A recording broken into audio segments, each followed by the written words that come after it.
Inilah headline news pukul 11 waktu Indonesia Barat. Pemirsa, cuaca panas ekstrim di Tanah Suci menjadi tantangan tersendiri bagi jamaah haji Indonesia di kota Madinah. Petugas kesehatan PPIH Arab Saudi terus mengintensifkan edukasi serta pembagian perlengkapan kesehatan demi menjaga kondisi jemaah agar bisa tetap fit selama ibadah. Di tengah aktivitas ibadah yang padat, pemirsa, petugas kesehatan PPIH Arab Saudi aktif memberikan edukasi langsung pada jamaah Indonesia. Edukasi difokuskan pada pencegahan dampak cuaca panas, seperti dehidrasi dan juga kelelahan akibat paparan sinar matahari. Jemaah dihimbau untuk mencukupi kebutuhan cairan tubuh dengan mengkonsumsi air minimal 2 hingga 3 liter per hari. Jemaah juga dianjurkan minum air tiap 30 menit sekali dan tidak menunggu hingga merasa haus. Selain memberikan imbauan, petugas juga membagikan masker dan oralit kepada para jamaah. Masker digunakan sebagai pelindung dari debu dan udara panas, sementara oralit diberikan untuk menjaga keseimbangan cairan tubuh. Pembagian ini dilakukan di sejumlah titik-titik strategis, terutama di kawasan Masjid Nabawi yang menjadi pusat kegiatan ibadah para jamaah. Dan pemirsa, untuk mengetahui informasi terkini selengkapnya, kita sudah terhubung dengan jurnalis Metro TV yang ada di Madinah Al Munawwarah, Arab Saudi. Ada Mahmud Fauzi. Assalamualaikum Mahmud. Waalaikumsalam. Iya, selain edukasi langsung kepada para jemaah haji Indonesia di sana, upaya apa lainnya yang dilakukan petugas khususnya jelang pelaksanaan ibadah haji kali ini? Baik, selamat pagi Alka. Saat ini memasuki hari keempat masa kedatangan jemaah haji Indonesia di Tanah Suci. Hingga pagi ini pukul 07.00 waktu Arab Saudi sudah ada sebanyak 53 kloter jemaah haji atau sebanyak 20.700 jemaah haji Indonesia yang sudah tiba di Madinah, Arab Saudi. Jika dikalkulasikan dengan seluruh jemaah haji Indonesia, saat ini sudah ada sebanyak 10,19% jemaah haji Indonesia yang telah tiba di Tanah Suci. Pada hari ini juga dijadwalkan akan ada sebanyak 16 kloter jamaah haji dari Indonesia yang akan kembali mendarat di Bandara Amir Muhammad bin Abdul Aziz yang terletak di kota Madinah, Arab Saudi. Tahun ini jumlah jemaah haji asal Indonesia berjumlah 221.000 jemaah dengan rincian sebanyak 203.000 jamaah haji reguler dan juga 17.000 jamaah haji khusus. Nantinya seluruh jamaah haji Indonesia ini akan diterbangkan ke Arab Saudi dengan 527 kloter penerbangan.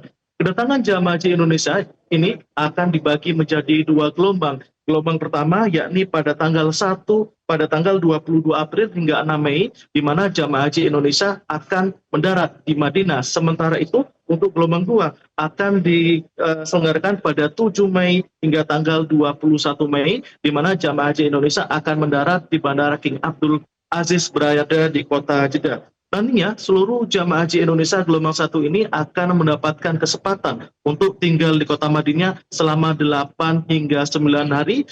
Untuk selanjutnya akan digeser menuju ke kota Mekah pada tanggal 1 Mei 2026. Nantinya seluruh jamaah haji Indonesia ini akan mengikuti ataupun puncak ibadah haji yang akan dilakukan di Mekah, yakni akan digelar mulai tanggal 25 Mei 2026. Alka. Ya, Mahmud, terkait dengan jumlah jamaah haji lansia khususnya dan juga disabilitas tahun ini mencapai lebih dari 45.000 jamaah. Adakah pelayanan prioritas atau pelayanan khusus yang diberikan oleh petugas haji selama di Tanah Suci di sana? Baik, benar sekali Alka. Saat ini dari 20.700 jemaah haji yang telah tiba di kota Madinah, sebanyak 4.023 jemaah haji merupakan jemaah haji lansia dan juga jemaah haji berisiko tinggi.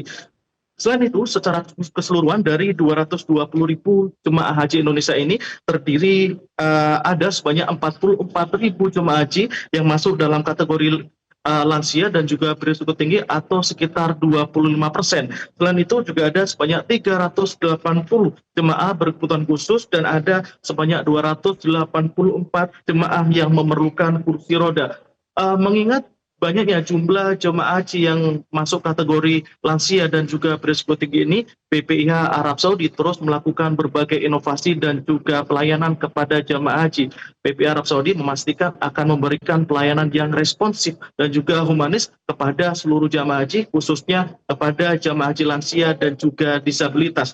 Ada berbagai fasilitas yang akan diberikan ataupun diprioritaskan untuk jemaah haji lansia. Prioritas pelayanan kepada jamaah haji lansia ini sudah dilakukan mulai sejak keberangkatan di Tanah Suci dan juga selama melakukan ibadah di Tanah Suci. Ada beberapa fasilitas seperti fasilitas kursi roda bagi jamaah lansia yang membutuhkannya dan juga fasilitas pendampingan personal. Nantinya jika ada jamaah haji lansia ataupun jamaah haji disabilitas ingin melakukan ibadah di Tanah Suci bisa melaporkan untuk didampingi menuju ke Masjid Nabawi. Selain itu, saat ini petugas PPIH juga terus melakukan edukasi kepada jamaah haji khususnya jamaah haji lansia ini agar untuk menjaga kesehatan dan juga menjaga kondisi tubuh dikarenakan suhu udara di Arab Saudi ini khususnya di kota Madinah berkisar antara 34 hingga 36 derajat Celcius di siang hari. Dengan berbagai pelayanan dan juga fasilitas yang diberikan oleh PPI Arab Saudi ini diharapkan seluruh aktivitas jamaah haji khususnya jamaah haji lansia bisa melakukan ibadah dengan aman, nyaman dan khusyuk selama berada di Tanah Suci.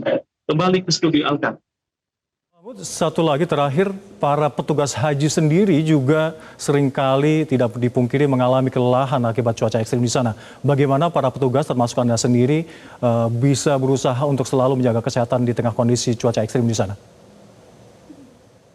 Baik, kalau saat ini memang benar sudah ada hampir 2.000 petugas PPI Arab Saudi yang telah tiba di Tanah Suci dan kita dibagi menjadi 3 dakar, yakni Dakar Madinah, bandara dan juga Dakar Mekah. Selama ini petugas PPIH juga selalu dihimbau untuk menjaga kesehatan dan juga mengerti akan kondisi fisik. Petugas PPIH juga dihimbau untuk mengkonsumsi vitamin dan juga selalu menggunakan APD ketika beraktivitas di luar lapangan. Kita seluruh petugas PPIH juga diingatkan jika merasa kondisi badan sudah mulai drop ataupun sudah kurang fit, dianjurkan untuk istirahat terlebih dahulu dan jika nantinya kondisi sudah fit maka akan melanjutkan aktivitas kembali. Seluruh petugas PPI ini juga diimbau sekali lagi untuk terus mengkonsumsi air mineral sebanyak 2 hingga 3 liter per harinya dan diharapkan terus mengkonsumsi air sekitar 30 menit hingga 1 jam, tidak perlu menunggu haus.